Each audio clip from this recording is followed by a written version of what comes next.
Bonjour à tous et à toutes et bienvenue sur la chaîne du pouvoir de la conscience. J'espère que vous allez bien, j'espère que vous passez une excellente journée et que vous prenez grand soin de vos conversations internes. Aujourd'hui, je vous partage la lecture des chapitres 13 et 14 du livre du pouvoir de la conscience de Neville. Avant de commencer, je vous invite à vous abonner à la chaîne si vous ne l'avez pas encore fait et à partager son contenu, et je vous invite aussi à visiter la page web de la chaîne, je vous laisse le lien en description. Sans plus attendre, et en vous remerciant de votre temps précieux, commençons avec la lecture. Chapitre 13 – Acceptation. Les perceptions de l'homme ne sont pas soumises aux organes de perception. Il perçoit plus que ce que les sens peuvent découvrir, quoique jamais aussi subtilement. William Blake. Peu importe à quel point il puisse sembler que vous vivez dans un monde matériel, en réalité, vous vivez dans un monde d'imagination. Le monde extérieur, les événements physiques de la vie, sont le fruit de moments oubliés qui ont fleuri, le résultat d'états de conscience précédents et souvent oubliés. Ce sont des aboutissements déjà en mouvement, qui ont eu leur origine dans l'imagination, souvent oubliés. Lorsque vous êtes complètement absorbé dans un état émotionnel, vous êtes donc à ce moment-là en train d'assurer le sentiment de l'état accompli. Si vous persistez dans cette idée, vous le vivrez dans votre monde. Ces périodes d'absorption, d'attention concentrée, sont les débuts des choses que vous récoltez. C'est à ces moments-là que vous exercez votre pouvoir créatif, le seul pouvoir créatif qui existe. À la fin de ces périodes ou de ces moments d'absorption, vous vous précipitez dans ces états imaginatifs, où vous n'avez pas été physiquement, là où vous étiez physiquement un instant auparavant. Durant ces périodes, l'état imaginé est si réel que lorsque vous revenez au monde objectif et que vous trouvez qu'il ne correspond pas à l'état imaginé, c'est vraiment un choc. Vous avez vu quelque chose dans l'imagination avec une telle intensité que vous vous demandez si vous pouvez croire en l'évidence de vos sens. Et comme Keats, vous vous demandez: est-ce une vision ou un rêve éveillé? La musique s'est envolée. Suis-je éveillé ou endormi? Ce choc inverse votre sens du temps. Par cela, je veux dire que plutôt que votre expérience résulte de votre passé, elle devient maintenant le résultat d'être dans l'imagination là où vous n'avez pas été physiquement.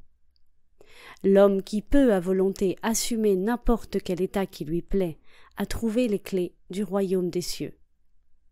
La clé est le désir, l'imagination et une attention stable concentrée sur le sentiment du désir accompli. Pour cette personne, tout fait objectif indésirable n'est plus une réalité, et le désir ardent n'est plus un rêve. « Mettez-moi à l'épreuve à ce sujet, dit le Seigneur des armées, et voyez si je n'ouvre pas pour vous les fenêtres du ciel, si je ne déverse pas sur vous une bénédiction abondante. » Malachie chapitre 3, verset 10. Les fenêtres du ciel ne s'ouvriront pas et les trésors ne seront pas obtenus par la volonté seule, mais elles s'ouvriront d'elles-mêmes et les trésors seront obtenus comme un cadeau gratuit, un cadeau qui vient lorsque l'absorption atteint un tel degré qu'elle se traduit par un sentiment d'acceptation complète. Le passage de votre état présent au sentiment de votre désir accompli ne se fait pas à travers un espace. Il existe une continuité entre ce que l'on appelle le réel et l'irréel. Pour passer d'un état à un autre, vous déployez simplement vos antennes, vous faites confiance à votre instinct, vous vous engagez complètement dans l'esprit de ce que vous faites. Pas par la puissance, ni par la force, mais par mon esprit, dit le Seigneur des armées. Zacharie, chapitre 4, verset 6. Assumez l'esprit, le sentiment du désir accompli, et vous aurez ouvert les fenêtres pour recevoir la bénédiction. Assumer un état, c'est être dans son esprit. Vos triomphes seront une surprise seulement pour ceux qui ne connaissent pas votre passage secret d'un état de désir à l'assomption du désir accompli. Le Seigneur des armées ne répondra pas à votre désir tant que vous n'aurez pas assumé le sentiment d'être déjà ce que vous voulez être, car l'acceptation est le canal de son action. L'acceptation est le Seigneur des armées en action. Dans ce chapitre, Neville nous dit donc lorsque l'on arrive à avoir un acte imaginatif qui est si fort que vraiment la réalité qui nous entoure lorsque l'on ouvre les yeux nous choque. Et moi, ça m'est arrivé une fois. Certainement, ça m'est arrivé plusieurs fois, mais une fois consciemment, je me souviens, j'étais en cours, j'étais en train de faire un cours et les élèves étaient en train de faire des exercices, donc je me suis assise, comme je n'avais rien de spécifique à faire et j'attendais je voyais s'ils avaient des questions, etc., que sans le vouloir, je me suis mise à imaginer, et je me suis mise à imaginer que j'étais dans un autre appartement, que j'étais dans une autre pièce, et je visitais cette pièce, et je vous assure que c'est la première fois que j'avais imaginé et que ça m'avait vraiment choquée, parce que ça a été un peu consciemment, non, j'ai dit allez, je vais aller autre part, non, c'était quelque chose que je dis je vais aller autre part. Ce n'était pas au départ des enseignements de Neville, mais c'était lors de la pratique un peu de l'acte imaginatif, et ce jour-là, je ne sais pas si j'étais un petit peu plus concentrée, je ne sais pas trop, mais vraiment lorsque un de mes élèves m'a appelé, c'était vraiment un choc, je vous assure. Vraiment, j'ai ressenti le choc dont parle Neville Goddard. Donc c'est vraiment ça qu'il nous dit, de nous imprégner de cette image, de cette idée que nous ne sommes pas là, donc d'avoir le choc, ce choc de dire waouh, j'ai vraiment vécu dans mon esprit, j'étais vraiment autre part. Et vraiment je l'ai fait juste pour le fun en fait, vraiment pour me dire je veux aller autre part. Donc je me suis imaginé une autre scène, mais c'était pas une visualisation, c'était vraiment, bon, il y a toujours une visualisation parce qu'il y a le visuel, mais c'était vraiment un sentiment de ne pas être là, j'étais vraiment autre part. Ça a été quelque chose qui m'a vraiment touchée, et je me souviens très très bien de cet acte imaginatif.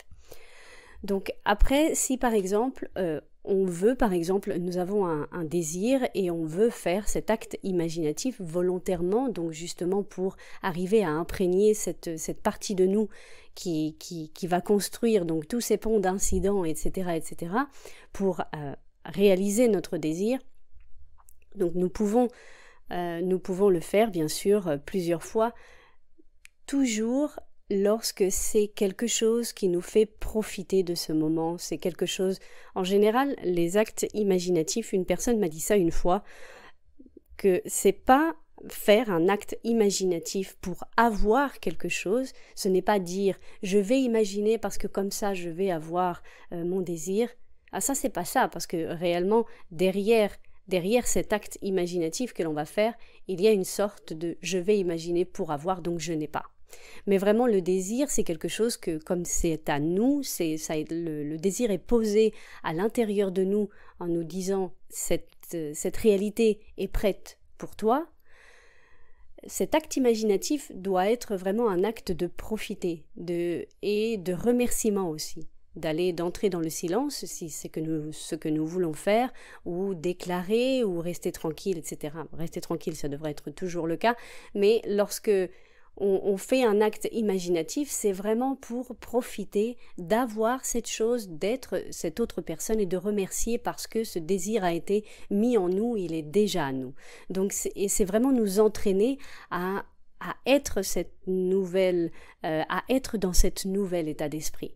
D'accord, donc il nous dit vraiment un acte imaginatif qui est bien réalisé nous produit vraiment un choc. Je suis d'accord avec ça parce que je l'ai vécu une fois consciemment, certainement beaucoup plus de fois, mais une fois consciemment, et c'est vrai que c'est très choquant lorsque l'on revient à la réalité objective. Chapitre 14. Le moindre effort. Le principe de moindre action possible régit tout en physique, de la trajectoire d'une planète à celle du pouls de la lumière. La moindre action possible est le minimum d'énergie multiplié par le minimum de temps. Ainsi, pour passer de votre état présent à l'état désiré, vous devez utiliser le minimum d'énergie dans le minimum de temps. Votre passage d'un état de conscience à un autre est un voyage psychologique. Donc pour faire ce voyage, vous devez utiliser l'équivalent psychologique de moindre action possible, et l'équivalent psychologique est la simple supposition. Le jour où vous prendrez pleinement conscience du pouvoir de votre supposition, vous découvrirez qu'elle fonctionne en totale conformité avec ce principe. Elle fonctionne grâce à une attention sans effort. Ainsi, avec le minimum d'action possible, à travers la supposition, vous vous hâtez sans vous précipiter et atteignez votre objectif sans effort. Car la création est déjà terminée. Ce que vous désirez existe déjà. Il est exclu de la vue car vous ne pouvez voir que les contenus de votre propre conscience. La fonction d'une supposition est de rappeler à la vue ce qui est exclu et de restaurer la vision complète.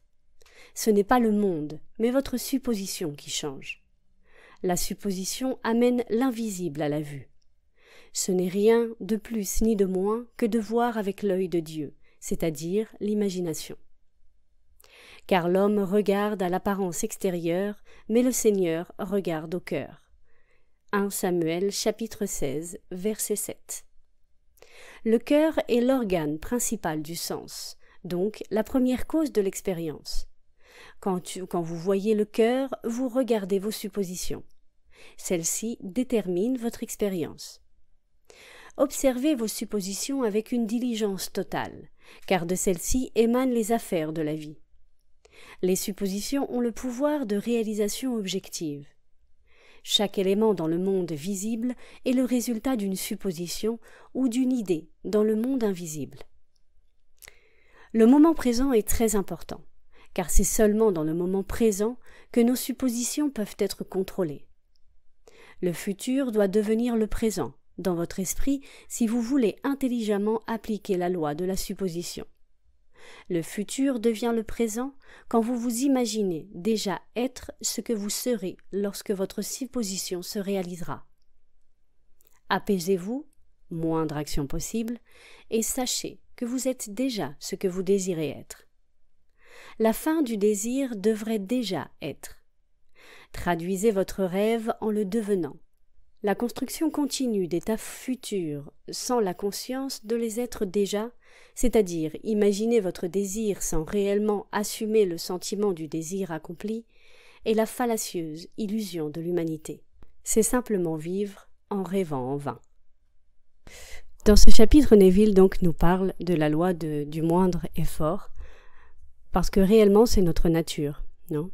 C'est notre nature, l'imagination est notre nature, etc. Lorsque l'on comprend que tout le monde objectif est le contenu de notre conscience qui est reflété, qui nous est montré, on peut, sans le moindre effort, parce que c'est notre nature, imaginer autre chose que la chose objective qui ne nous plaît pas. Donc pour faire cette chose, donc il nous dit l'imagination, et donc la supposition, donc supposer que nous sommes déjà ce que nous voulons être. Et là, je reviens sur l'outil que je vous ai déjà dit, c'est le sentiment de sécurité et de tranquillité lorsque nous avons notre désir, nous sommes sûrs de nous, nous sommes calmes, sereins, en paix, parce que nous savons qu'il est déjà à nous. Donc en fait, il faut le sentiment du désir accompli, c'est quoi? C'est la sécurité et la tranquillité. Donc il faut arriver à vraiment être avec ce sentiment de sécurité et de tranquillité tout le temps. Donc on peut utiliser l'outil, donc par exemple je vous disais les émotions négatives, donc avec le je me souviens quand je me sentais anxieuse et aujourd'hui je me sens bien. Vous n'êtes pas obligé de toujours l'utiliser, mais ça marche très très bien avec les émotions qui sont très fortes, ça marche très très bien. Et ne pas dialoguer, je répète, ne pas dialoguer avec ceux qui... Parce que si on y pense, si on a le temps de dialoguer avec les pensées négatives et on dit je n'arrive pas à mettre des pensées positives, mais on a le temps de s'asseoir et de dialoguer avec des pensées négatives. En général, on continue à dialoguer avec des pensées négatives parce que nous avons des émotions, de l'anxiété, etc. qui nous poussent, mais qui nous assaillent et qui nous poussent à avoir donc ces pensées qui se réitèrent, etc., etc. Donc en fait, il faut vraiment, la chose primordiale, c'est vraiment calmer ces émotions, les reconnaître, nous bouger, utiliser le « je me souviens quand », envoyer ces émotions dans le passé et déclarer notre sécurité et notre tranquillité. Et lorsque le désir vient à notre esprit, par exemple, je pense à ma voiture, à ma maison, etc., je remercie, je ne dialogue pas avec tout ce que mon monde physique me dit, parce que je suis en train de persuader mon esprit, ou je suis en train de persuader mon subconscient, comme vous voulez l'appeler, je suis en train de persuader et je reste fidèle, je reste calme et je reste fidèle à ma supposition qui est j'ai déjà cette chose. Donc je ne vais pas dialoguer, je laisse passer, j'observe, je ne dialogue pas et je déclare, non, ma maison existe, j'ai ma maison. Et je reste tranquille. Donc moi, la première chose qu'il faut, c'est envoyer toutes ces émotions dans le passé et vraiment calmer ces émotions, parce que c'est les émotions qui vous mettent des pensées, qui vous assaillent, c'est vraiment ça. Donc calmer les émotions et après ne pas dialoguer. Donc c'est ça, c'est vraiment, parce que Neville Goddard nous le dit, c'est un mouvement psychologique. La création est déjà terminée, donc ce que l'on veut, il existe déjà. Donc c'est vraiment déclarer ce que nous voulons voir. Comme Neville nous dit, le monde objectif n'est que le reflet de notre monde extérieur, de ce que l'on a dans notre conscience, et lorsque l'on change notre conscience, notre perception de nous voir, de nous sentir, de ressentir, de nous sentir envers nous-mêmes, envers les autres, envers notre vie, etc., tout commence à changer. Et en général, le premier changement qu'il y a, c'est le changement interne, c'est on commence à sentir une sécurité, une tranquillité, et il n'y a plus besoin de répéter comme un perroquet, il n'y a plus besoin de faire des méditations spécifiques, sauf si vraiment vous en avez envie, mais c'est parce que ce n'est pas notre nature de nous installer et d'imaginer, on n'a pas fait ça, on n'a pas fait ça dans notre vie, notre nature c'est de supposer, c'est la supposition, l'imagination. Voilà, c'est tout pour aujourd'hui. Je vous vois dans le prochain podcast. Passez une excellente journée.